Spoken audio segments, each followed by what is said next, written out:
Quero convidar a todos para o bate-papo sobre o tema o melhor caminho da prevenção, do tratamento e do acompanhamento. Convido então a fazer parte desse debate Dr. Andrei Manfro, médico oncologista.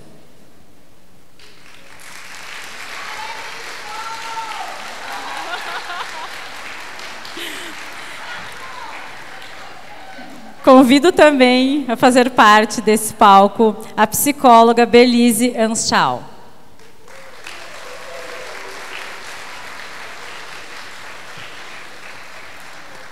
Convido a doutora Gabriela Santos, médica mastologista.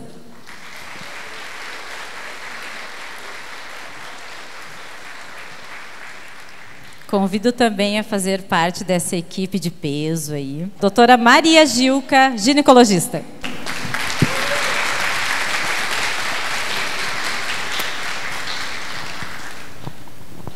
Então, estamos aqui para conversar um pouquinho sobre o câncer de mamas neste mês, que é do Outubro Rosa. Lembrando sempre o Outubro Rosa de que a nossa população precisa falar sobre o câncer de mamas, precisa falar sobre prevenção, precisa falar sobre tratamento. Então, nós trouxemos aqui os melhores da nossa cidade. Coração. Então, depois desse momento lúdico, nós queremos que na nossa palestra não seja nada engessado. Então, vocês também podem, por favor... Ó, estão felizes lá, né? Então, nós queremos que vocês também façam perguntas, que vocês também participem, que vocês também se proponham a falar, para justamente a gente criar um bate-papo. Nós temos aqui algumas perguntas que vão guiar o nosso bate-papo, tá? Elas vão só guiar. Então, que vocês também possam se propor. Vamos começar, então. Outra coisa. Nós vamos falar por blocos. Primeiro a gente fala sobre prevenção, depois sobre... o tratamento, o diagnóstico e depois o tratamento. A primeira pergunta: sabe-se que a conservação do nosso peso e indicativos saudáveis tem interferência para câncer de mamas? Por quê? Pode falar o doutor Andrei, a Gabriela, passo a palavra.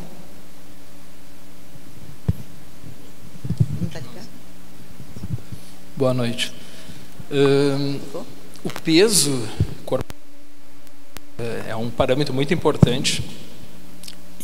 A pessoa obesa, ela desenvolve alterações metabólicas, tá?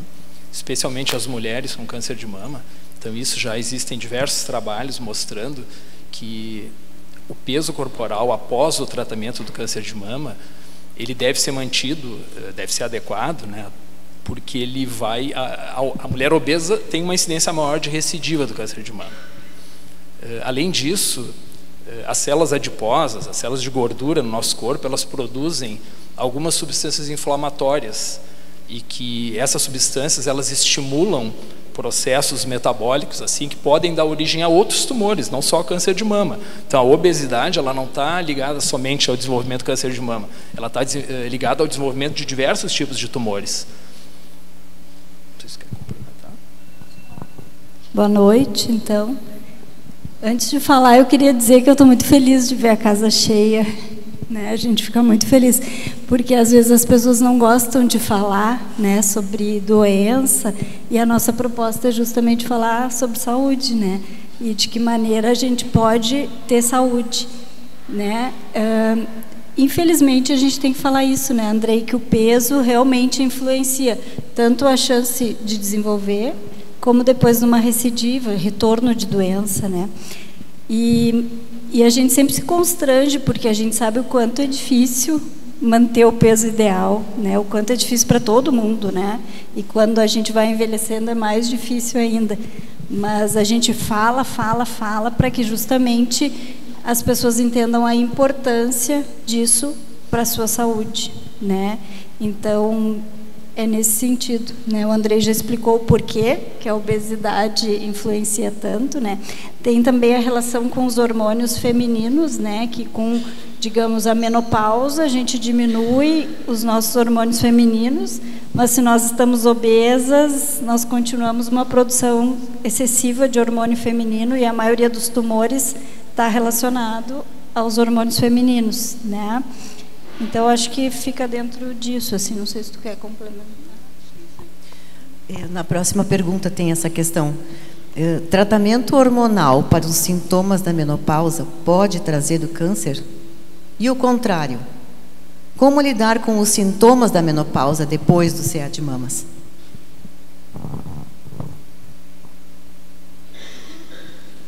Boa noite, obrigada pelo convite. Assim, existe sempre, né, essa pergunta: e qual é o risco de câncer? O que a gente sabe é que na população em geral,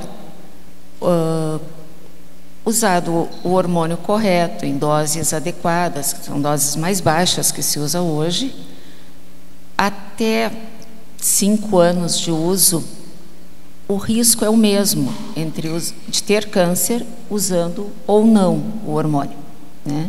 Então, em mulheres que não sejam de alto risco para o câncer de mama e que tenham sintomas, tem uma indicação. Eu sempre digo que existe um tripé para a gente decidir quem vai ou não usar o tratamento hormonal na pós-menopausa. Primeiro, tem que ter indicação. Então, quem é que tem indicação? Quem tem sintomas.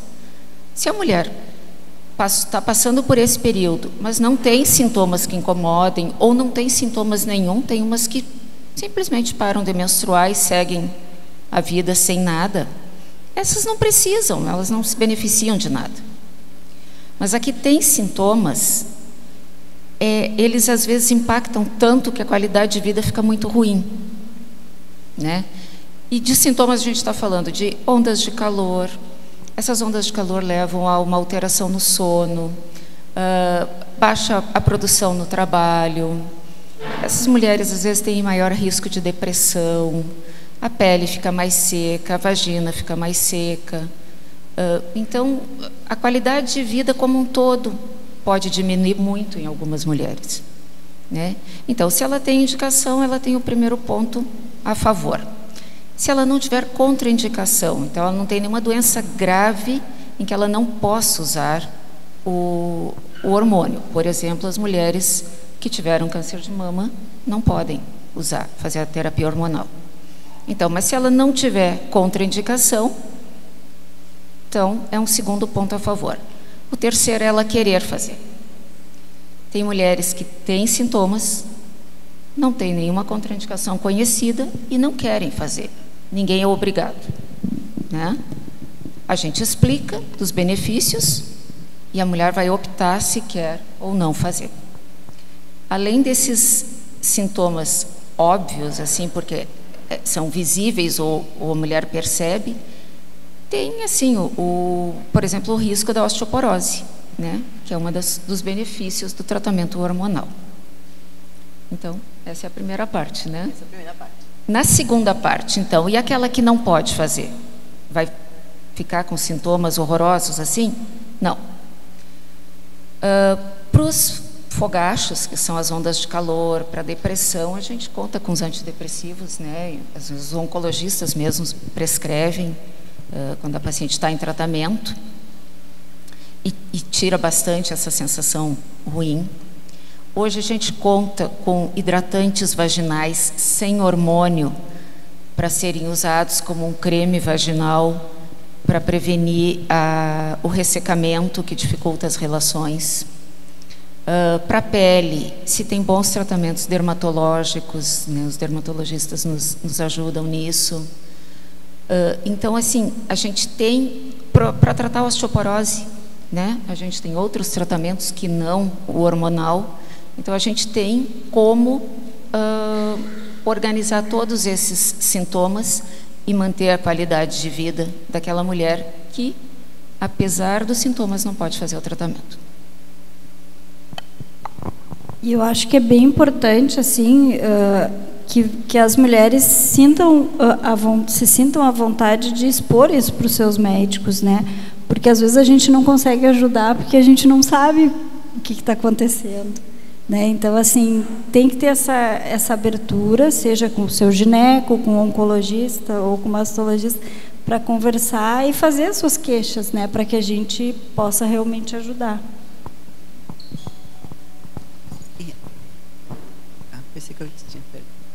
Essa questão de lidar com os sintomas da menopausa depois do CEA, é essa que tu estava falando agora, que não pode fazer o tratamento hormonal. É isso? Não isso. Pode. Essa que eu falei que não pode, que a gente tem os tratamentos alternativos, a que não pode usar o hormônio, né? É, por exemplo, uma mulher que tratou o câncer, ou que está passando pelo tratamento. Porque às vezes ela está exatamente nessa fase, né? Isso. Vem o câncer e junto a chegada da menopausa. E assim, claro que potencializa, né? Isso fica mais forte. Então, assim, mas ela não precisa se sentir abandonada, de dar agora acabou, agora não tem mais nada para fazer. Não, a gente tem muita coisa para ajudar. Mas às vezes a gente pergunta, não, está tudo bem, como se fosse normal se sentir mal. E não é, né? Não é. Por isso que a gente está aqui falando sobre o câncer de mamas. E falando sobre todas essas perspectivas, para a gente poder, para vocês que estão aqui, para eles poderem ajudar, e para vocês poderem também passar para outras pessoas, né? Para que essa informação ela possa rodar. E isso é o importante, né? Que a gente possa falar sobre. A outra pergunta, então. As novas reposições hormonais, como por exemplo, testosterona, podem ter relação com o câncer?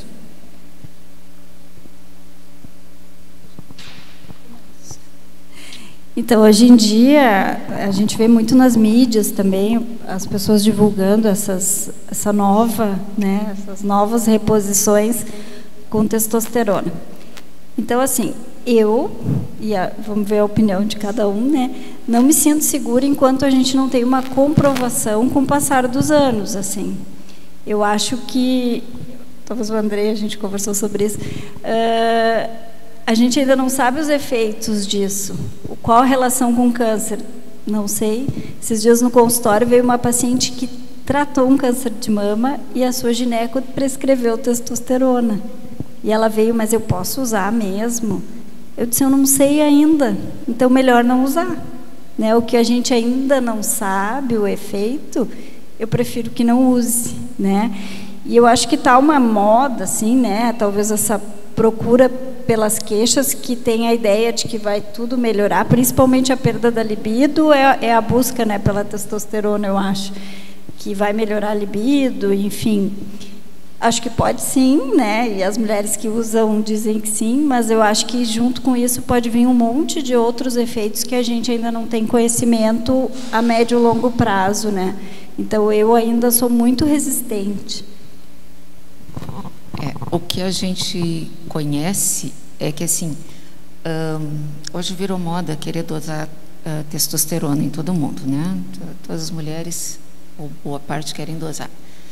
Mas, assim, não se tem ainda estudos que comprovem que usar testosterona em mulheres acima daquilo que é fisiológico, daquilo que é natural na mulher, que é uma dose muito pequena, faça algum efeito em nenhuma idade, né? Que seja mais benéfico do que tenha problemas.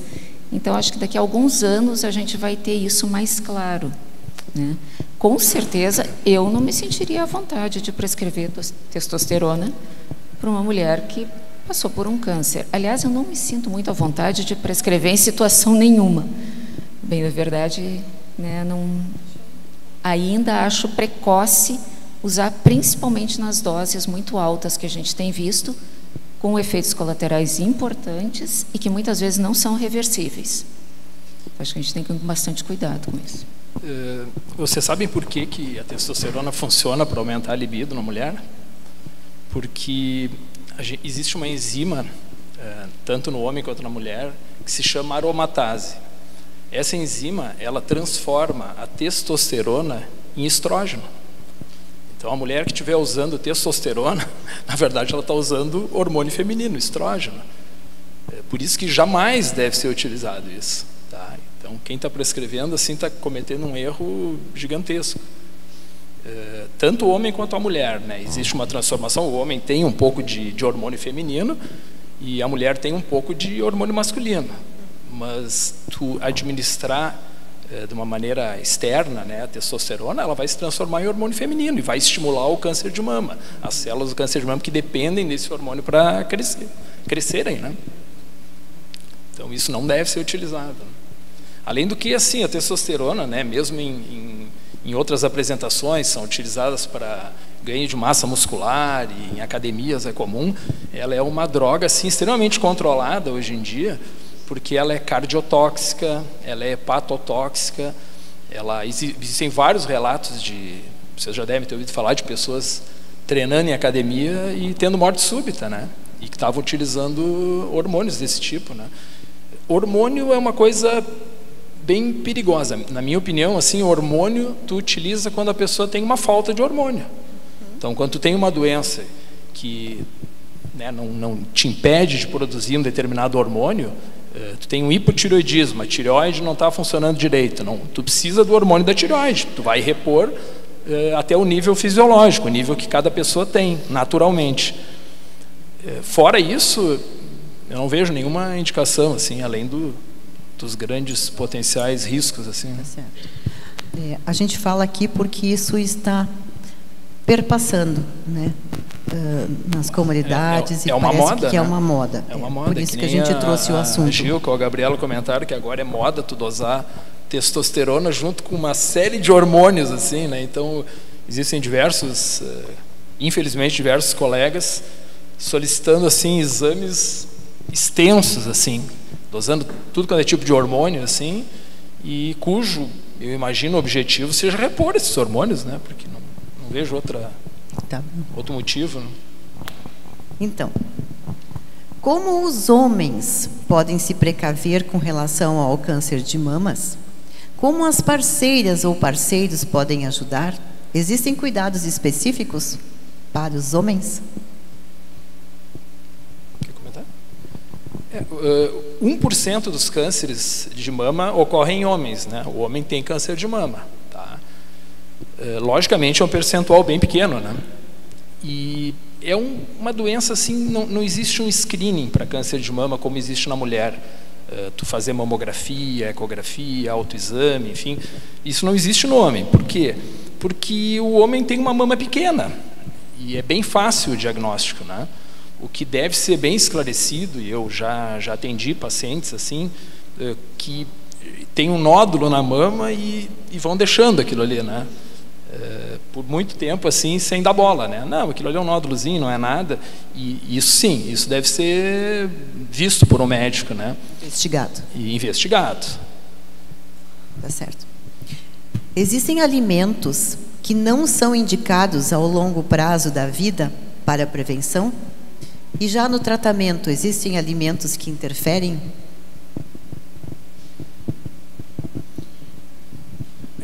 Assim, isso vale como medida de saúde geral, né? Não existe assim, por exemplo, hoje mesmo eu falei há pouco tempo atrás, açúcar não causa câncer, tá? Isso que está se divulgando, assim, eu tenho que parar de comer açúcar, porque o açúcar... Isso não é verdade. Açúcar não é bom para nada, né? Não é uma coisa boa em excesso para nada. Então a gente tem que evitar como medida de saúde geral. Não é bom para o coração, não é bom para a saúde, enfim. Mas não causa câncer, tá?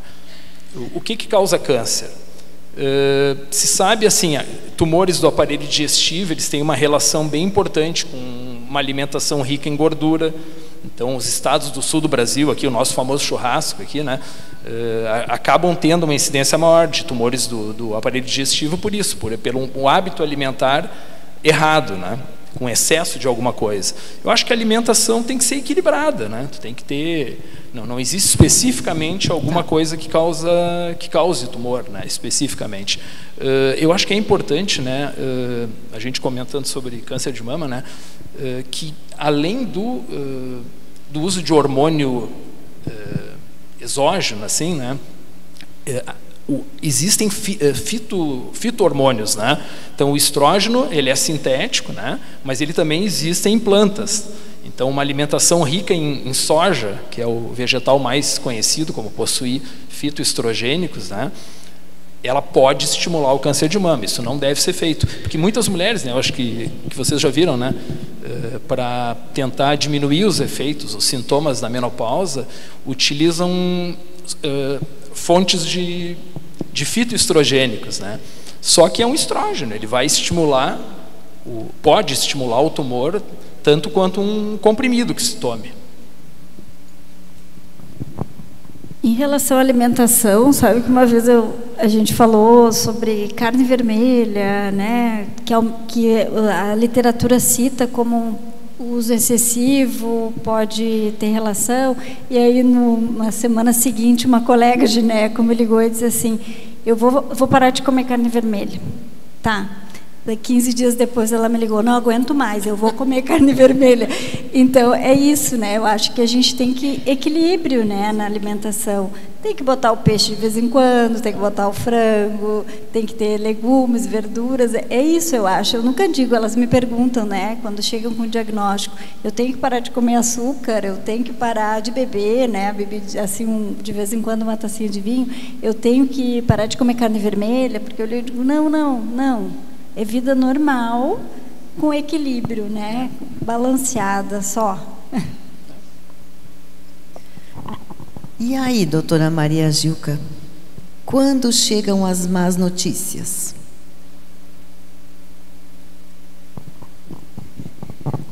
Olha, aí é um problema.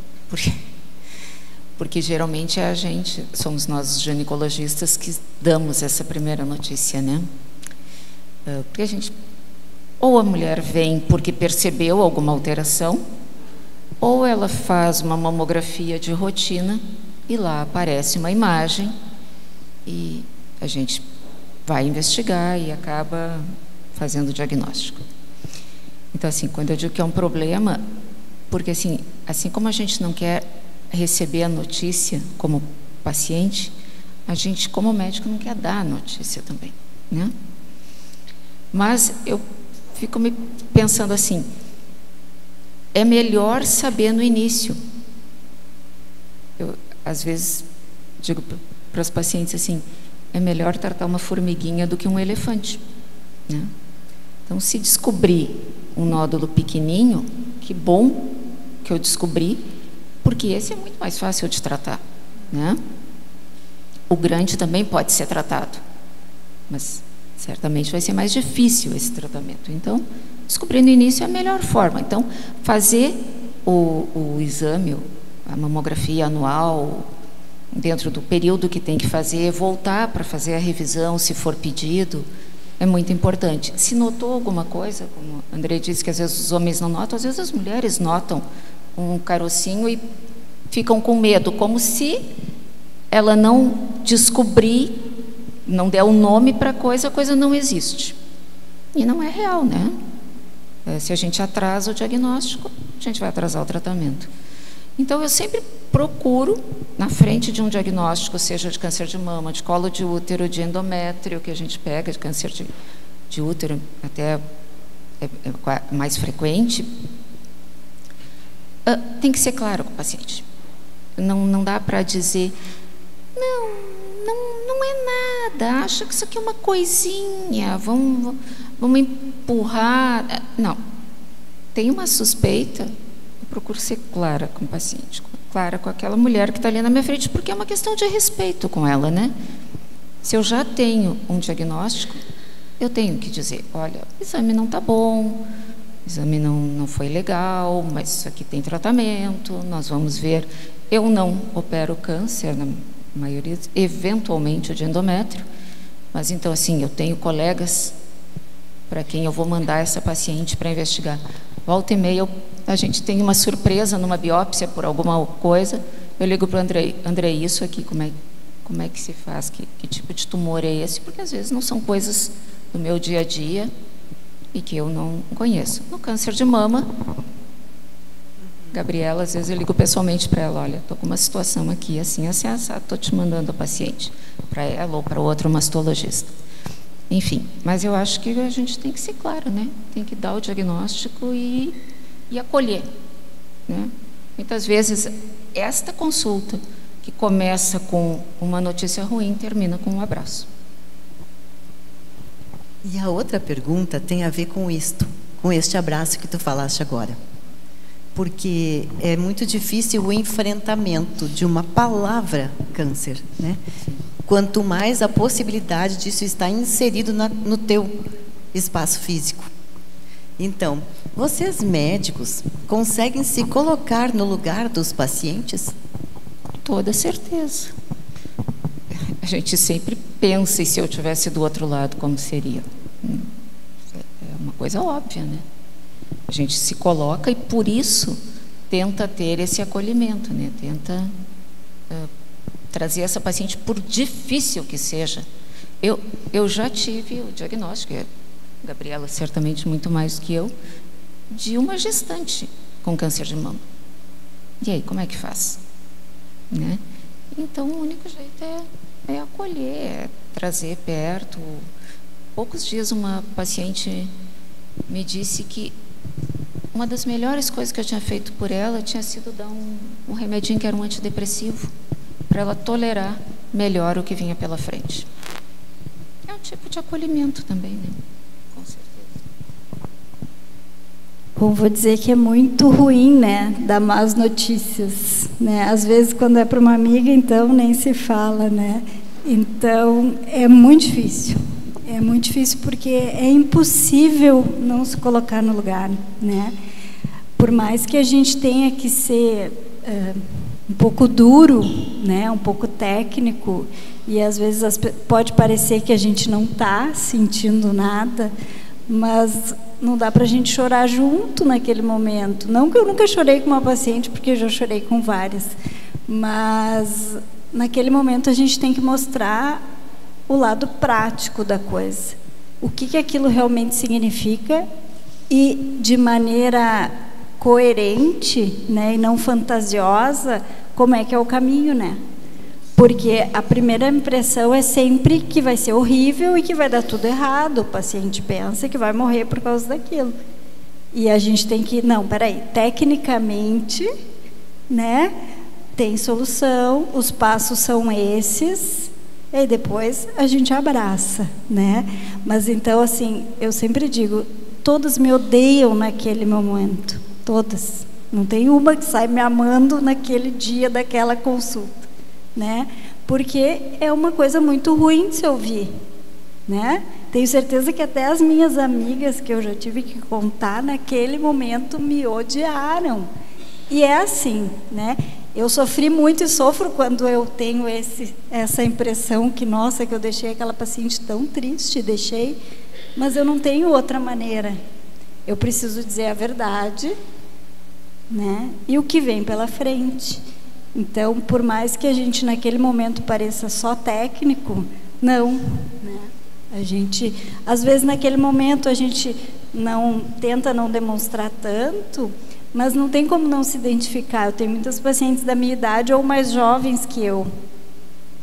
Com tudo que eu vivo, elas, na minha vida, imagine um câncer de mama, né? Elas estão passando por isso. Então, é impossível a gente não se sentir nada, né? Mas a gente tenta, claro, mostrar o caminho de uma maneira clara. Por isso que muitas vezes soa tão duro, né? Eu acho que essa área da mastologia, da ginecologia, da oncologia, tu sempre tem que ter esse sentimento, né, de colocar no lugar do outro. Eu acho que quem não tem essa perspectiva assim não pode trabalhar nessa área, né? E sempre quando eu vejo uma mulher na minha frente com câncer de mama, eu imagino, hoje em dia eu imagino a minha esposa, eu imagino a minha filha, né? E um pouquinho mais eu vou imaginar a minha neta, e sempre, né? E eu acho que é bom, eu acho que isso aí faz a gente sair daquele pensamento técnico ali e ter essa possibilidade de oferecer um pouquinho de apoio, que é o que precisa naquela hora, né? É uma hora difícil, né? A palavra câncer assim assusta muito, né? Ainda assusta muito, E a nossa missão, nosso papel ali é explicar que não é assim, né? Que muitas vezes, assim, um nódulo de mama, né, como a Gabriela comentou, a Gil, acho que comentou também, inicial, é uma coisa... É ruim, é assustador, mas é ótimo que tenha sido naquele jeito, não tenha sido uma coisa pior. E conversando, certamente a paciente vai aos pouquinhos se acalmando, entendendo que tudo tem solução. Hoje em dia as coisas têm tratamento, os tratamentos são cada vez melhores, né? A gente vai comentar, acho, depois, né? E nas investigações prévias de parentalidade, o risco vem apenas da parte feminina? Ou seja, assim, se a minha mãe teve, a minha avó, é só dessa parte feminina que vem? Na verdade, não, né? É tanto da parte materna como paterna, né? O risco é igual, não é meio-meio, digamos, né? Todo mundo tem a impressão que é só da mãe, mas não, é do pai também, então vem dos dois lados.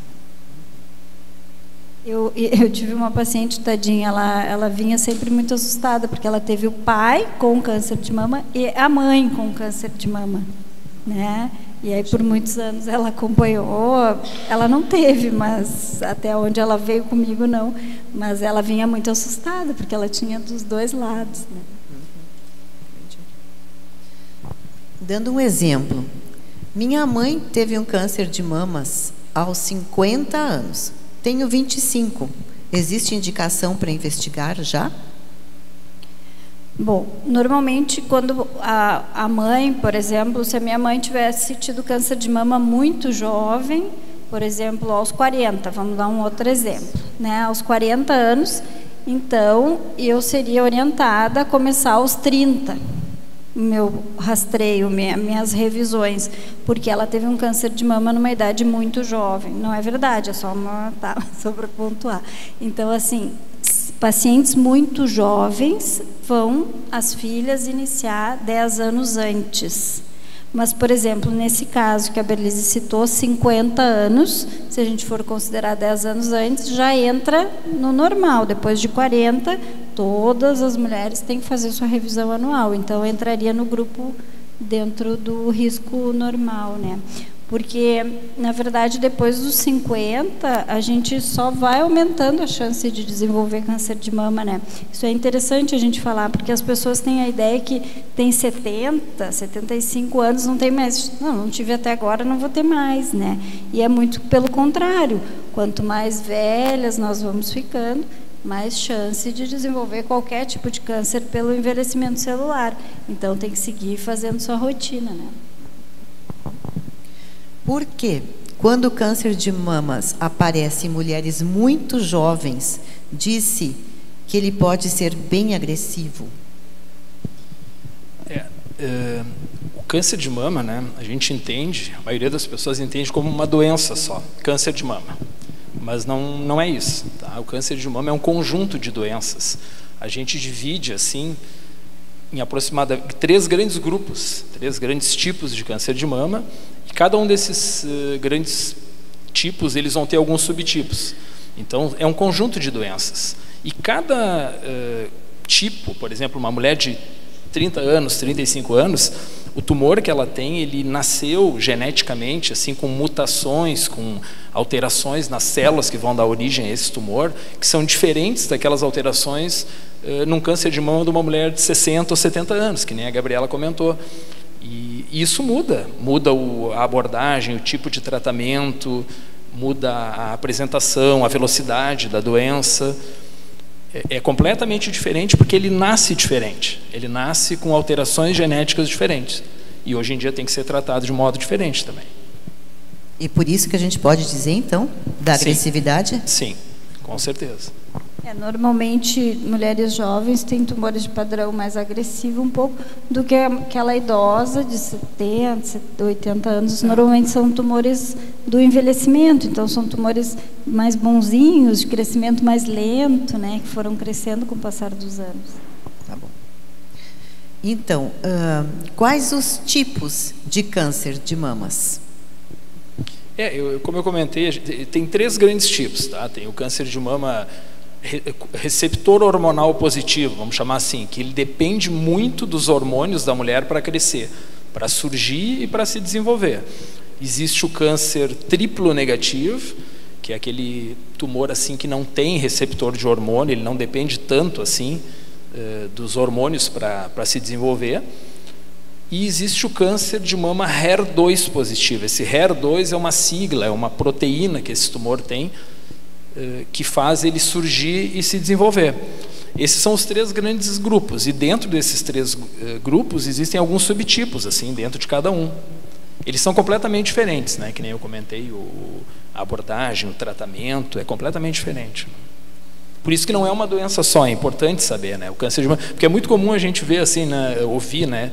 As pacientes às vezes comentam: ah, mas eu vou fazer quimioterapia, mas a minha vizinha não fez, ou a minha vizinha fez quimioterapia antes de operar, por que eu vou fazer depois? Ou por que o meu caso eu vou tomar só um comprimido e vou fazer radioterapia, não preciso fazer quimioterapia? Porque são doenças diferentes. É um conjunto de doenças da mama, né? E eu acho que hoje a gente trata melhor, né? Porque a gente conhece mais, justamente isso. Há uns anos atrás a gente não conhecia esses subtipos. Sim, e o que era melhor para cada um. Então eu sempre digo para as pacientes, hoje em dia é muito melhor o tratamento, muito mais eficaz, né? Porque a gente consegue individualizar melhor. E aí a gente sempre brinca, na conversa que a gente teve antes, que a gente fica às vezes num bate-volta, né, com a paciente, e a paciente fica furiosa, porque ela vem, eu peço a biópsia, daí eu dou o diagnóstico, daí eu peço a parte hormonal do tumor, chamada imunohistoquímica. Mas por que eu quero operar semana que vem? Não, é melhor a gente esperar, ter toda a avaliação, porque aí nós conseguimos individualizar melhor e aí tratar melhor. Aí volta para a André, e aí faço quimioterapia antes ou opero antes? E nós ficamos até tomando a melhor decisão.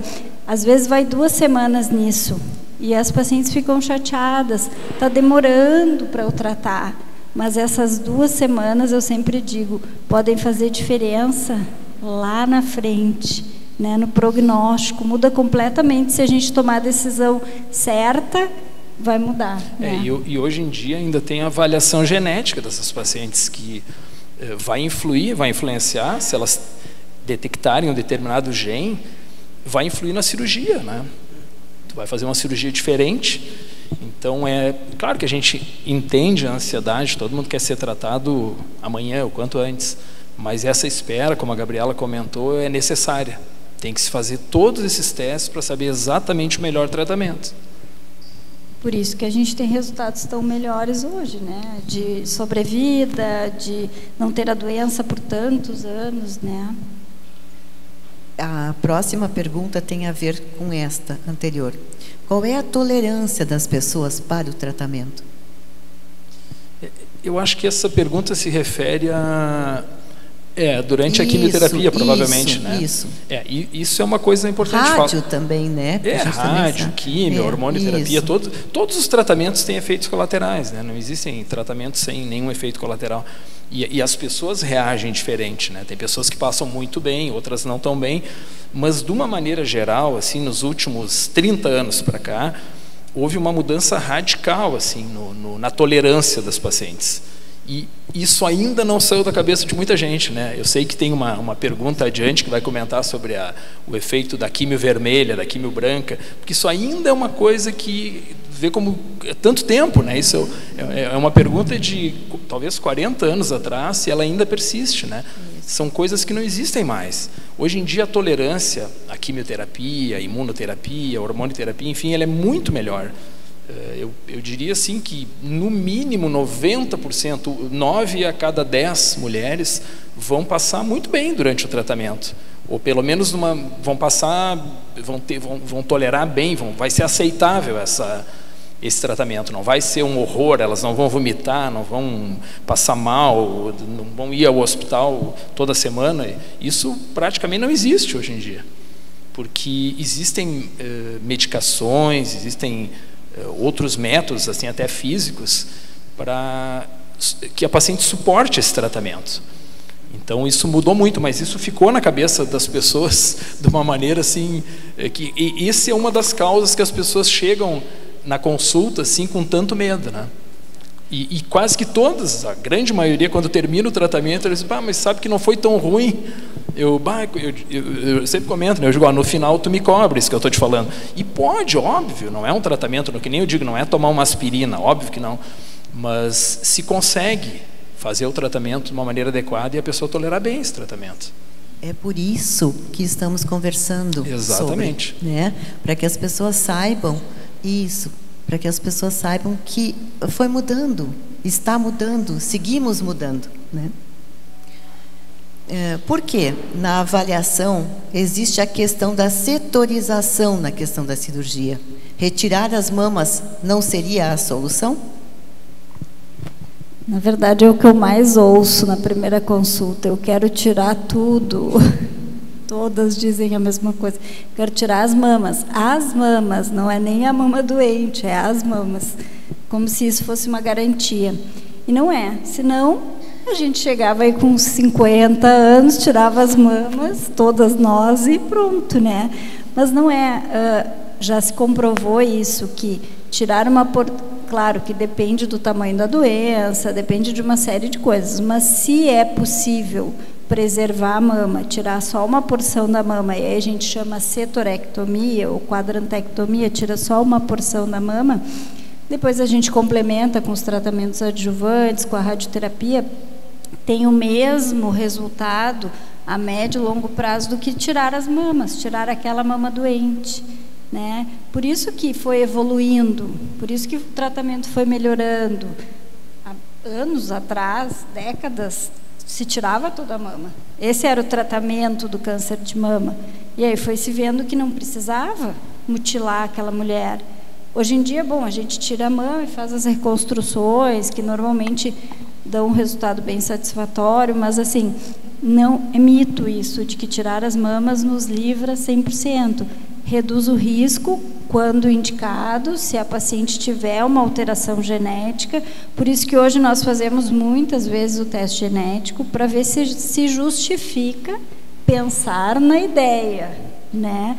Mas não é para toda paciente também que tem indicação de testar, mas quando tem, a gente avalia para ver se justifica correr o risco, porque é uma cirurgia grande, com altas chances de complicações, com resultados estéticos que podem não ser adequados. Se falou muito da Angelina Jolie há um tempo atrás, mas, que nem o Andrei comentou, alguém já viu as mamas dela depois? Ela nua?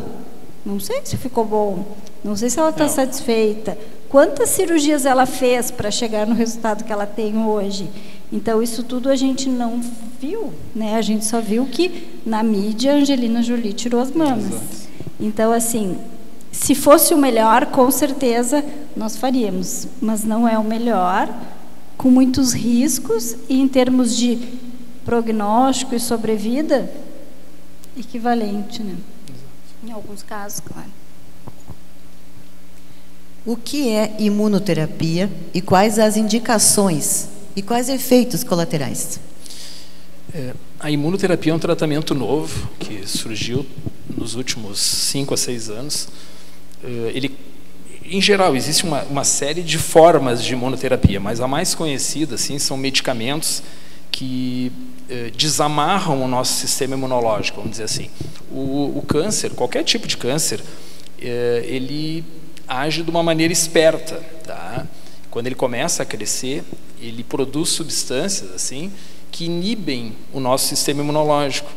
E por isso que o nosso sistema imunológico não reconhece ele como algo estranho e não reage contra ele, e o câncer se desenvolve. A imunoterapia, ela foi descoberta, se descobriu drogas que conseguem soltar essas amarras que o tumor produz no nosso sistema imunológico. Então, ela estimula o nosso sistema imunológico a combater a doença. Só que ela tem, não é algo que tu possa usar em todos os tipos de tumor. Por exemplo, no câncer de mama, que a gente está comentando aqui, ela tem um uso bem restrito, né? Se ouve falar muito em imunoterapia para tratamento de outros tumores, melanomas, tumor de pulmão, uma série de tumores que ela entrou como arma terapêutica, Mas no câncer de mama foi estudado, e por uma série de alterações assim, que eu acho que não vale a pena comentar aqui, o tumor não tem determinadas partículas ou moléculas assim que essa imunoterapia consegue agir. Então existe um pequeno percentual de mulheres assim, é aquela doença triplo negativa que eu falei, e dentro desse tumor triplo negativo, um subtipo desse tipo de tumor é que a imunoterapia pode ter alguma ação. Mas efeitos colaterais, assim, ela tem pouquíssimo efeito colateral, a longo prazo ela não tem muito efeito, ela te estimula tanto que ela produz inflamações, assim, no nosso organismo. Ela inflama órgãos, inflama tireoide, fígado, enfim, mas são quadros assim subclínicos, não é algo que a pessoa vá sentir em geral, né? Existe, claro que variações, mas ainda, infelizmente, ela tem pouca utilidade no tratamento do câncer de mama. Doutor Andrei, fala um pouquinho sobre a tal da touca. A touca capilar. Indicações, sim, eficácia, resultados. A touca capilar também é algo que surgiu nos últimos anos, né, como uma tentativa de evitar, ou pelo menos reduzir, o efeito colateral mais temido pelas mulheres, né, que é a perda de cabelo, né. E geralmente apesar de ser uma coisa que a gente imagina que não seja grave, mas certamente isso aí mexe com a imagem da mulher, sim, de uma maneira bem importante, sim, né? Então o que se faz? Isso já há muito tempo, né, se tentou fazer isso de maneira mais artesanal, mas algumas empresas começaram a produzir um equipamento, uma máquina que tu coloca uma touca. Essa máquina, a mais utilizada aqui, ela consegue tratar duas mulheres, vamos dizer assim, ao mesmo tempo, né? Ela tem duas ramificações, e aquilo é colocado na cabeça da mulher 1 hora antes de começar o tratamento, e aquilo produz uma temperatura ela congela o couro cabeludo, assim. Então é uma tentativa, é usado 1 hora antes do tratamento, durante o procedimento, e 1 hora após.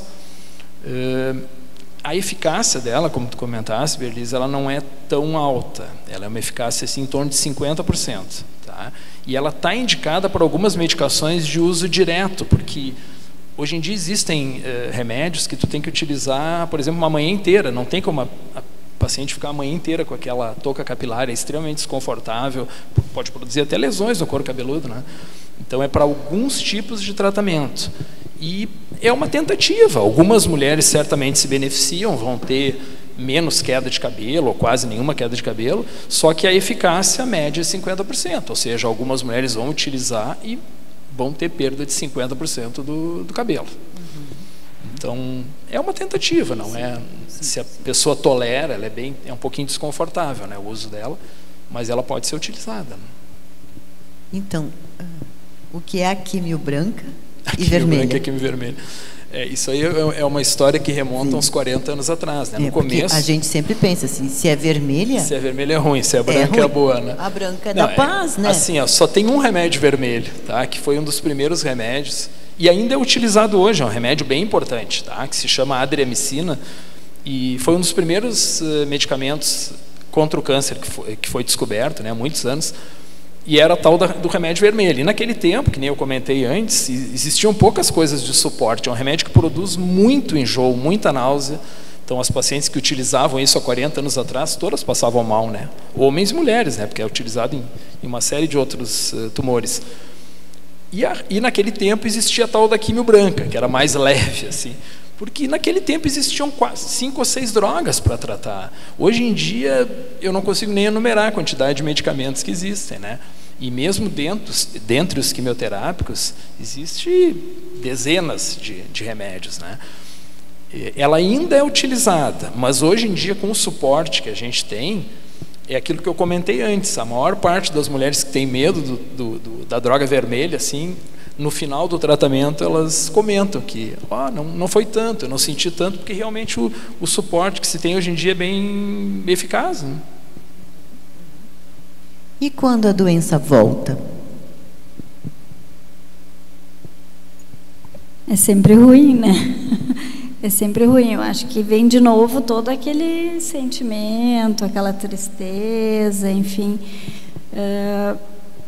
elas sempre perguntam quanto tempo, né? A gente sempre diz, os 2 primeiros anos a gente monitora mais seguido, depois vamos a 5, monitorando, e depois, entre aspas, estão curadas, mas assim, vão ser sempre pacientes oncológicas e monitoradas, né? Então, é claro que quem teve a doença tem o maior risco de ter de novo do que quem nunca teve, né? Então, é claro que é uma paciente considerada de risco e a gente vai ficar vigiando, né? Mas a gente vê, e aí pulo para o Andrei, né? Hoje em dia, tratamentos assim excelentes, né? Para essas pacientes que são metastáticas, então que a doença voltou, às vezes voltou em outro lugar, né? Que a gente chama metástase quando vai para outro lugar, que não é na mama. Quando é na mama que retorna, depende do tipo de cirurgia que ela fez no primeiro momento, a gente vai fazer a cirurgia adequada e aí sim, nesse momento, cabe, normalmente ainda é padrão a retirada da mama, quando a doença volta naquela mesma mama, porque normalmente é uma mama que já foi irradiada, que nós não podemos irradiar de novo, então aí sim a gente vai partir para a cirurgia então mais agressiva e ver as possibilidades de reconstrução, se cabem ou não cabem naquela situação. Mas eu acho que ainda o pior, entre aspas, são aquelas pacientes que desenvolvem doença, então, em outros órgãos, né, depois quando retorna. E aí, sim, eu acho que hoje a gente já vê muitas pacientes por muitos anos com doença controlada, né, graças às medicações novas aí no mercado. Aqueles 3 grandes grupos que eu comentei antes, né, as pacientes que têm os tumores hormônios sensíveis, né, hoje em dia não é incomum a gente acompanhar pacientes durante 15, 20 anos e pacientes que muitas vezes, dependendo da idade que elas começaram o acompanhamento, elas vão falecer de outras causas. Está se tornando uma doença crônica. Se a gente pensar assim, em relação a esse subtipo do câncer de mama, né, qual é a sobrevida de um paciente com diabetes grave, mal controlado? Muitas vezes é inferior a paciente com tumor de mama, ou um paciente com doença cardíaca isquêmica, com vários, que já teve infarto, que sofre de doença e muitas vezes essas pessoas vão viver menos do que uma mulher com câncer de mama hormônio sensível.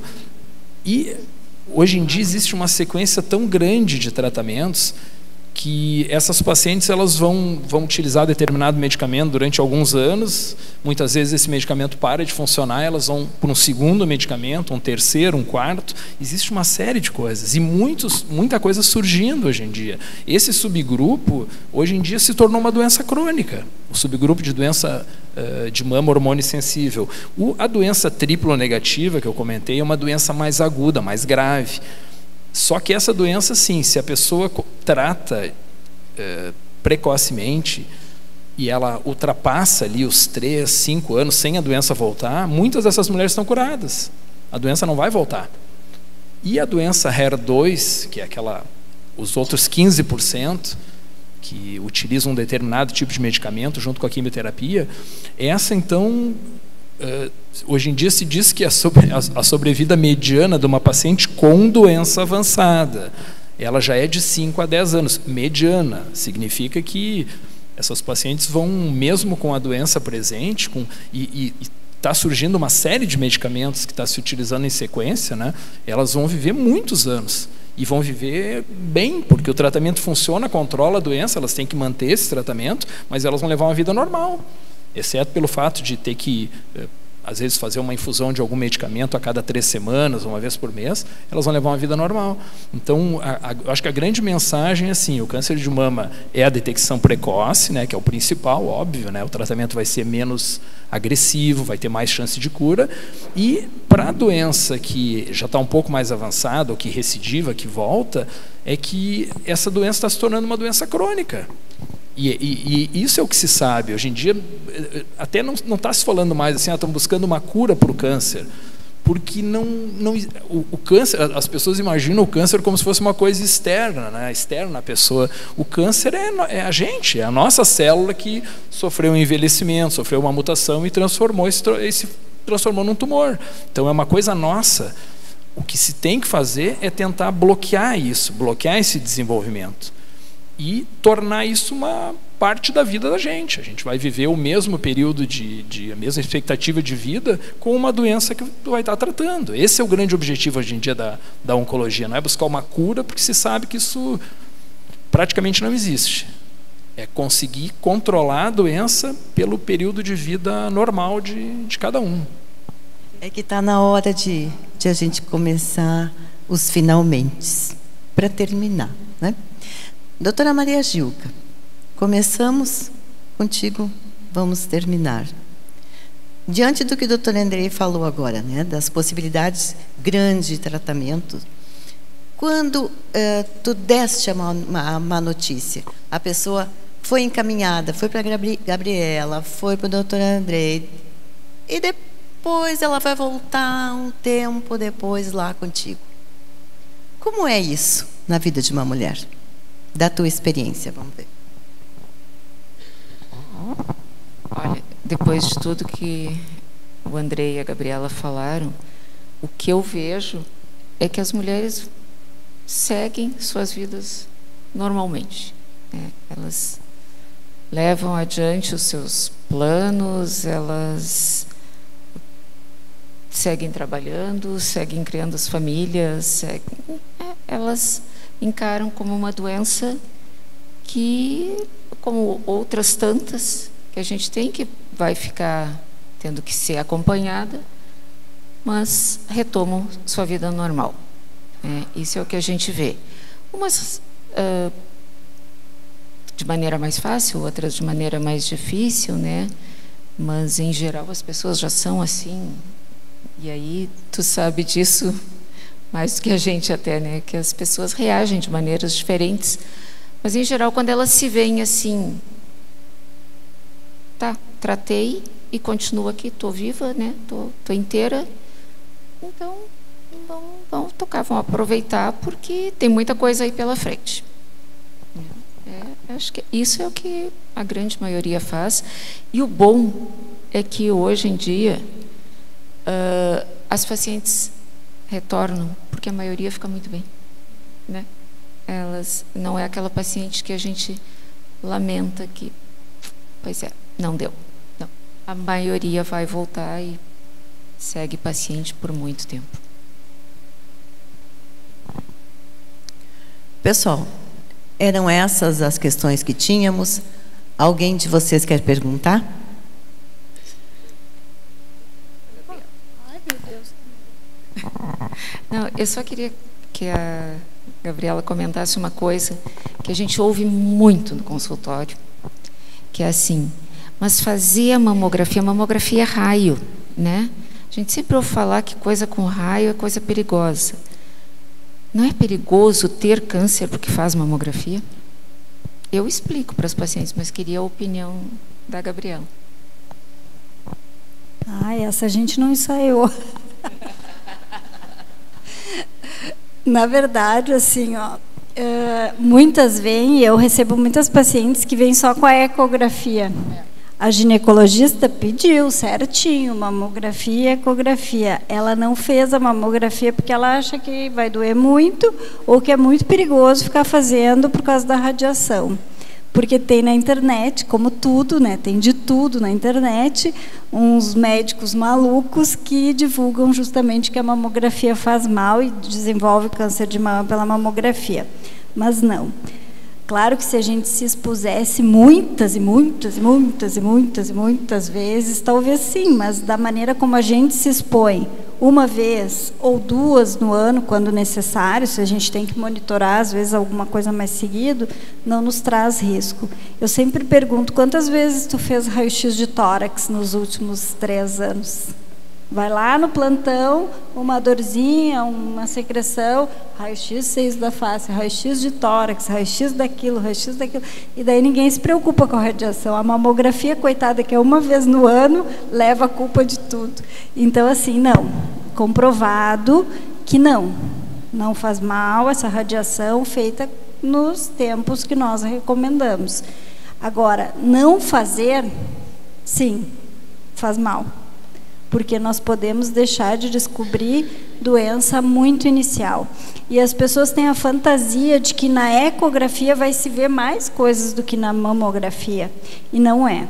As lesões menores aparecem na mamografia e ainda não aparecem na ecografia.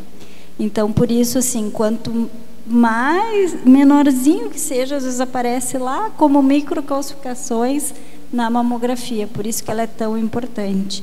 Por isso que a gente diz, e é verdade, que a mamografia salva vidas, porque faz diagnóstico precoce. Alguma pergunta? Sim. Muitos falam que a parte emocional ela influi muito pelo câncer e do próprio tratamento. Vocês já observaram se é verídico, se não é? Eu falo de escutar, não que eu li algo depois.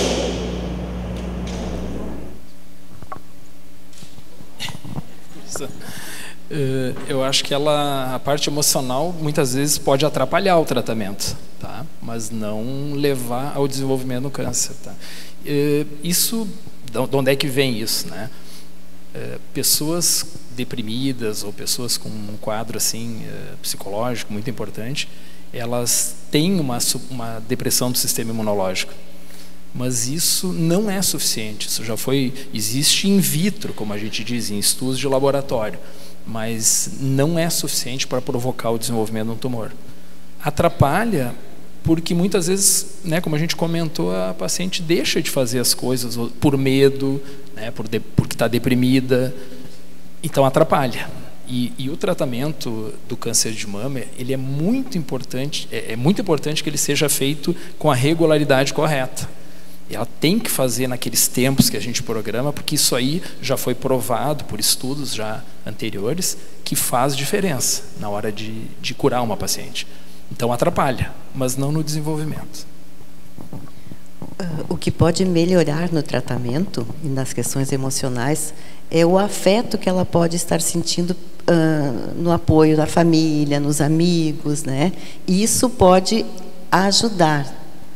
Claro que as emoções atrapalham no sentido da recepção da notícia, né? Porque o câncer vai mostrar que, bom, a vida pode mudar por algum tempo.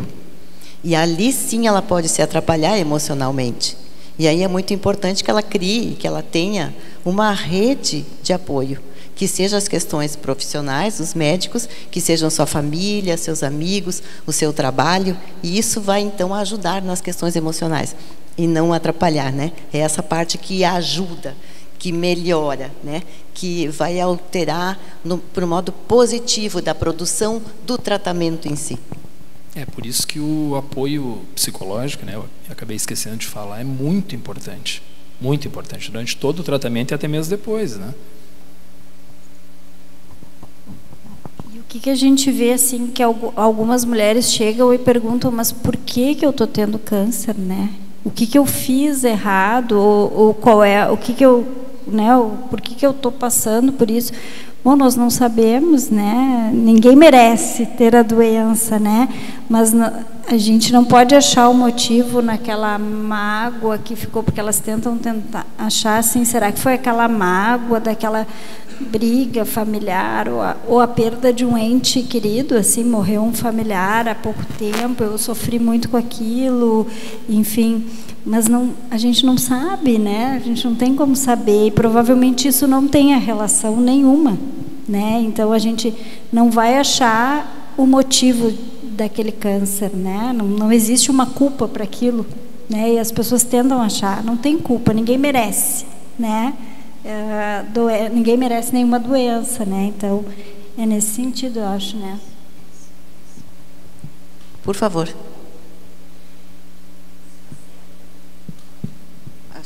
Acho que não deu. Ajuda a Jeane. Não? Mas tu pode falar. Oi. Assim. Funcionou. Os hábitos de vida e a diabetes tem alguma interferência? Talvez também não tenhamos ensaiado essa pergunta, mas eu acho que é importante a gente também, assim como a gente sabe que a obesidade tem, né?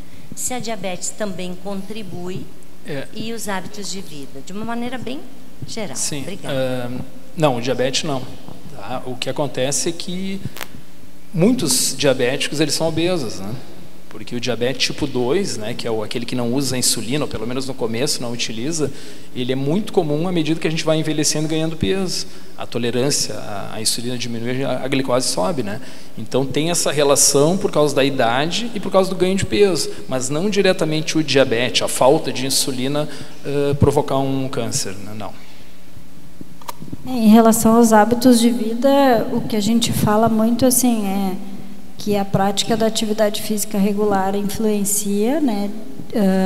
Se a gente incentiva, porque já tem estudos que mostram que prática regular de atividade física diminui o risco, então, né? Então nesse sentido, acho que é importante a gente ressaltar, assim. E aí eu vou puxar um pouquinho a sardinha para o meu lado, que não dá para esquecer que durante o tratamento do câncer de mama, a mulher tem que continuar fazendo suas outras revisões, né? Ela tem que continuar vindo coletar o pré-câncer, ela tem que continuar fazendo os exames para ver como é que está a osteoporose, ela tem que continuar fazendo o seu check-up de colesterol, enfim, essas outras coisas. Não dá para esquecer do resto, né? E focar só na mama, seja câncer de mama ou qualquer outro, mas aqui a gente está falando do câncer de mama, né? Tem que continuar cuidando do resto. Outra questão? A minha pergunta é sobre o autoexame, que o Ministério da Saúde hoje já não fala mais em autoexame. Se observar, se conhecer, sim. O que vocês orientam nesse sentido? Porque a gente leva palestras para pessoas leigas, e até um tempo atrás a gente falava até das técnicas de como fazer o autoexame, e como isso hoje é visto por vocês. É visto justamente dessa maneira, como autoconhecimento, né? A gente não recomenda como prática única, né? Então, assim, o autoexame não é recomendado como rastreamento, né? Ah, vamos fazer o autoexame porque nós vamos descobrir câncer de mama. Não, nós vamos descobrir já numa fase que ele é palpável. Então, é diferente.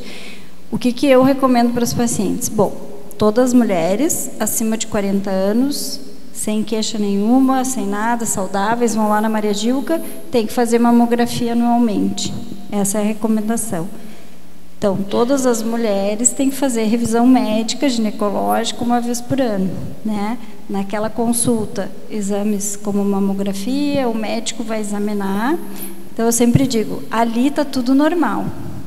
Então, é aquele o dia que nós temos que chegar em casa e nos examinar, né? Para ver como que é o meu normal. E o autoexame a gente recomenda como medida de detecção de qualquer alteração entre uma revisão médica e a outra, né? E não como medida única, porque pode que a pessoa descubra algo já, então, numa fase um pouquinho maior. Mais alguma pergunta?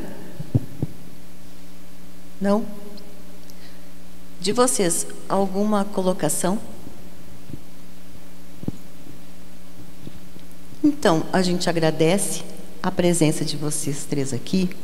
A gente agradece a presença de vocês, do público. Nós agradecemos muito as nossas voluntárias, as nossas manequins modelos de hoje.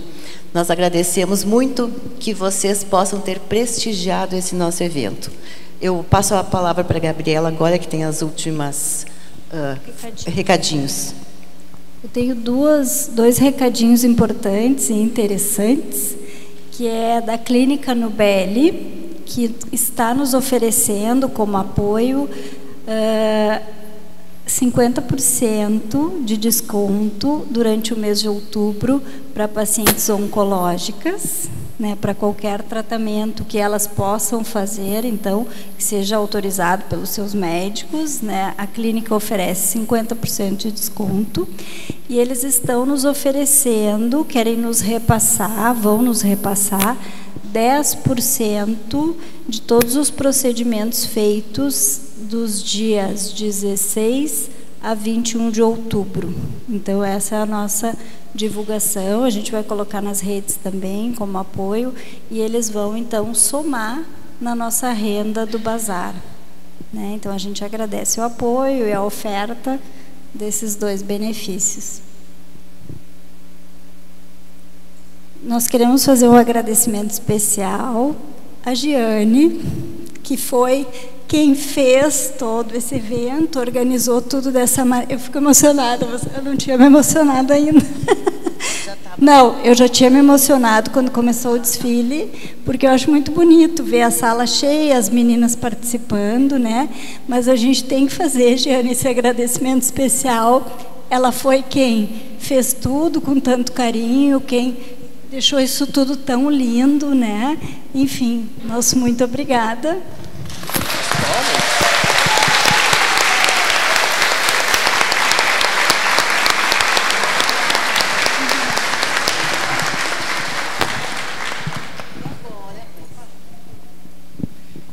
E agora, nós convidamos a vocês que participam conosco no nosso Coffee Shop. Coffee Shop não se diz. Coffee, então, tá? É cafezinho. Que seja. Fiquem à vontade. Lá atrás tem bastante coisinha boa. Fiquem conversando aqui, tá? Boa noite.